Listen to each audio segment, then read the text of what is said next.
What's up, guys? Welcome back to the channel. Thanks for tuning in. Today in this video, guys, we are going to talk about, where's our handy dandy notes? There they are. We're going to talk about the items and what do they mean in the game.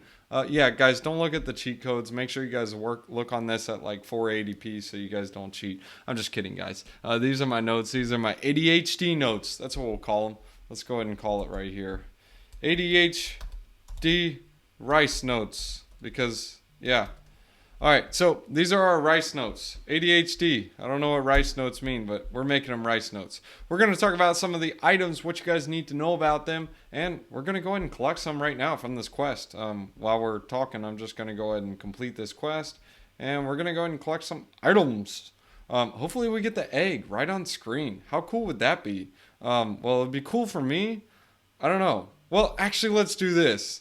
If I get an egg on this video, I'll go ahead and give it to someone. If I don't, well, sorry guys. I'm not giving it out because I didn't get it. Alright, well, if I do get this egg, I got to give it to Jafer. Jafer, he's in our Discord. I owe him an egg. I owe him like 10, like with interest. But hopefully we get an egg. Let's see what happens. Okay, so inside this game, what do we need to know? Well, what are these different items? Let's go ahead and see what all the different items are. Here's the item list. We got ragweed, bloater, rockroot, iron scale, lantern eye, all kinds of like trash and garbage and ooh, the eggs and shavasra. Now it's cool stuff. So you guys can see these are the different types and what they are doing and what you can do with them. So where can you get these? These are the source. To get ragweeds, you got to go foraging, bloaters for fishing. You guys can see all the different things right here. I'll leave a link in the description below so you guys can get all this. But what is the price in jewel? Well, this is the jewel prices, this is the gold value, and this is the USD value. This changes from time to time. Right now, the runes are 26 bucks. Nice. Those are nice to get. You have a 0.2% chance of getting those, and then 0.01 to get those eggs. Those eggs, like, they have no value. Like, literally, like, they're unlimited. Let's see if we got an egg. Did we get one? And we got 45 XP. Woo! We got nothing. That guy's a loser. I'm going to fire him. You're fired. You're done. You're not questing for me anymore. What a loser. All right, so these are the different items. We don't really need to go too much into them, but TLDR on them, they all do different things. Like the bloater, this one, actually, I was looking at some of these screenshots inside Discord, and shout out to Sandwich Punch. He's an attorney that loves this game, but he's got some pretty cool different screenshots. But I'm going to go with them out of order because I didn't really put them in order. So we are going to go over the rune drop rates. So the rune drop rates, if you ever want to get a rune, if you remember, the rune values are like $25, $26. The best way to get it is around 1% if you're using the profession gene that aligns with your profession quest. So if you have a fisher and you're sending him foraging, you have a 0.2% chance of getting a rune. But if you send a fisher fishing, they have a 1% chance of getting a rune.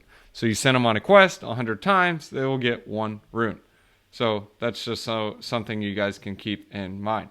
It's not increased by your profession skill, but egg drops and other drops as they leech off of the 50% chance of nothing as you level up. So the higher level you are, the more eggs and more rare items you can get. So make sure you level up your guy. Let me show you this other screenshot. Rare things will still be rare, but you can increase your chances with more luck. Luck is always one of those skills that you want to get. Luck is like good for everything, really. It's even good for combat, landing critical hits, and so on. So luck, if you ever find a hero with a lot of luck, yeah, that's a good hero. So that's TLDR on that one. Let me show you the next screenshot. So gardening. So here's the screenshot on gardening. Also, it looks like with the right circumstances, stamina could be better in gardening. So it would be more rewarding if you have higher stamina. So raising up your stamina will be good for this since you're unlocking future earnings. So this is similar to mining. A lot of people are like, no, mining is going to be the best. Well, mining is good for getting locked jewel. Gardening is good for getting locked jewel that hasn't been claimed. So basically boosting your rewards. So something interesting to keep in mind. Now, Gardening doesn't actually increase your yield in your or from your pools in a traditional sense. You receive all the jewels that you get from gardening, none of it becomes locked. So that is what's interesting about gardening. That's why I really, really like gardening, because instead of locking up more jewel, you can now unlock, or not unlock, but prevent from locking the jewel when you claim it. That's why I like gardening, guys. No one really even talks about it. People are like, gardening's weak sauce. Mining's where it's at. People are forgetting about gardeners. Don't sleep on it, man. I got some good gardeners. But this is Sandwich Punch. Make sure you guys give him a follow. He does some really good Medium articles, and this guy is fire sauce. So make sure you guys check him out. This is something important to keep in mind. When you're getting items, obviously the more items you get, the more items the guy will get. So like, it's contagious. If you constantly have a guy who gets like no items, he's a loser. Like, sell the loser. I'm just kidding. But if he keeps getting no items, he's more likely to get more no items. But as soon as he starts getting more and more items, it just increases more and more and more and more. And here's a quick overview of the quests as well. This kind of just talks about the heroes. Frisky Fox, he did make this comment. He said, common heroes are good for quests, or good for farming. So keep that in mind, guys. Don't just dump all of your common guys, especially for like 1 jewel. I see some people sell them. Well, I mean, actually, go ahead and sell them. I'll buy it from you for 1 jewel. I mean, geez, why not? But the point is like, even if you have a common hero, there still is a use. They are still good for sending them on quests, especially if you have a good fisherman that's a good common. Because, I mean, all you got to do is get a couple of Moshika or Shavas runes and you're set. Say you get an egg. Well, then, what the snap, dude? You're set for life. But I didn't get that egg. Sorry, Jiffer. You didn't get it. Because, yeah, I got XP. That's all. And quests. I want to talk about this for the items. Right now, it's all in one place. So it's kind of like, what the snap? Like, this is boring. There was mentions in an AMA that they're going to make questing like this. Say, for example, there's a shining piece of water. You can literally click on this and go questing. Or like shining pieces of water here, you can go questing as in like fishing. And then like in the mountains up here, if you want to like go mine over here or something, maybe it'll shine a little bit and you can click on it and go mining there. I don't know. They said it's going to be more creative, or I can go farming here. Ooh, I just saw the arrow pop up. Make sure you guys zoom around this map, because there's certain things you can click. Oh, chickens. You can click on and it will pop up. Like literally, it'll say, oh, hey, look, go here. Like this wishing well, look, boom. Did you even know that was something? You click on it and it'll take you to the wishing well and you can go get some tears. So make sure you guys look for all this junk. Like, it doesn't hurt to run your mouse over this and find like different secrets. These gamers are pretty skilled in what they do. They're pretty tricky. They're good. I like them. They like throwing surprises, and I like the surprises. Shout out to them. Okay. So that is the overview of how the quests are going to be like on the map, and an overview of the items. Like I mentioned, bloaters, those are going to be good for selling for gold. Some of the fish are good for making potions. Now, what do these potions do? Well, when you're in battle, you use up all of your mana points, and the only way to restore your mana is going to be restoring with potions. Similar like in Pokemon. Say, for example, you used all of your attacks for a certain thing. The only way you can recover your Pokemon is sending them to the, I call it the healthcare center, but it's not. It's the resting center, whatever you call it.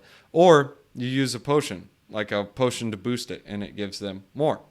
It's the same concept in DeFi kingdoms. Also for refilling stamina, for like quests and battles, etc.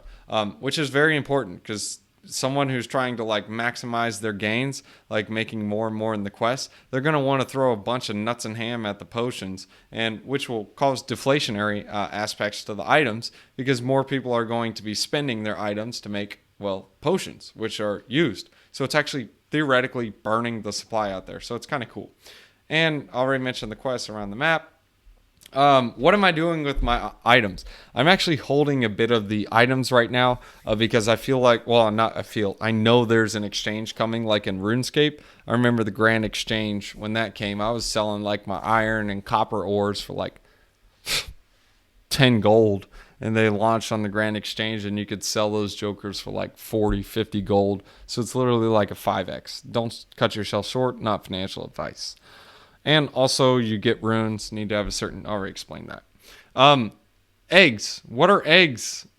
Eggs are good for pets. What are pets good for? Well, they can strengthen your warrior, increase your stats, use for quests, and maybe even cope with you when you get wrecked. You know, like when you die in battle and lose all your stuff, at least maybe you'll still have your pet.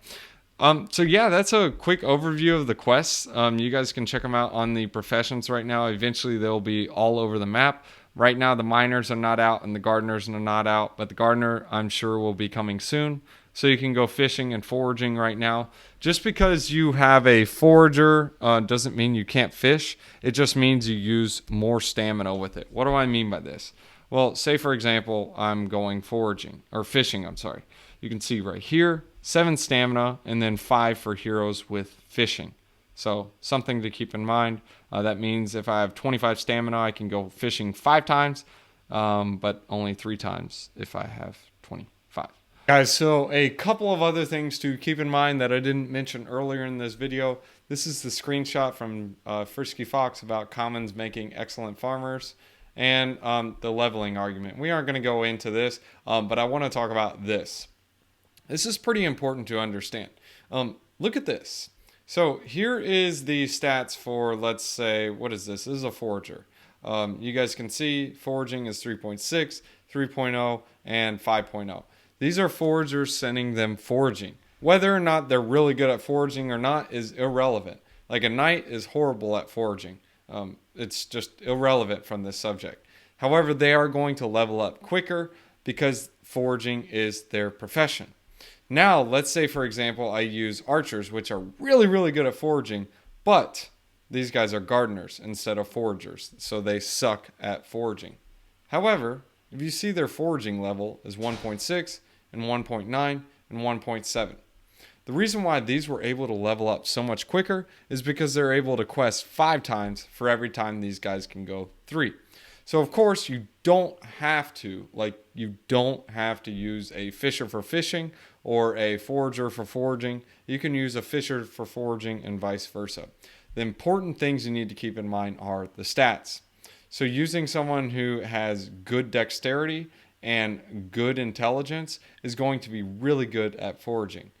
This one's got 21 points for foraging, which isn't bad. This one, same thing, 21 points. And this one actually has 23 points. So this one is actually a really good forager, even though the levels don't show that. And these guys, well, they really suck at foraging. But the point is like they're still going to level up in their skills and will allow them to get greater items. So something to keep in mind that I did not mention. Thanks for tuning in, guys. Hope you guys enjoyed this video. If you want to see other demos and guides just like this, you guys can jump in the Discord. We don't only talk about DFK in there, but I'm pretty addicted to this game. I'm just glad it's not like RuneScape where it's time intensive to where you have to sit there and click on stuff. Instead, it forces you like morning, night, and then you can come back and quest each time and maybe check the shop each time. So that's pretty awesome. I do like that part. It forces you to not stay at the computer. And you guys can jump in the Discord. There's some premium content down there. Stuff I don't show on YouTube. Yes, it is paid for, but just something to keep in mind. Proverbs chapter 13, verses 8. A person's riches may ransom their life, but the poor cannot respond to threatening rebukes. Dude, that's so true, man. I mean, like, if you're rich, people are always coming after you. But if you're poor, they're like, oh, you're poor? Here, take some money and go get free lunch. Thanks, man. You guys can also catch me on tweeters. It's at rent a home fast. Like, literally, at rent a home fast.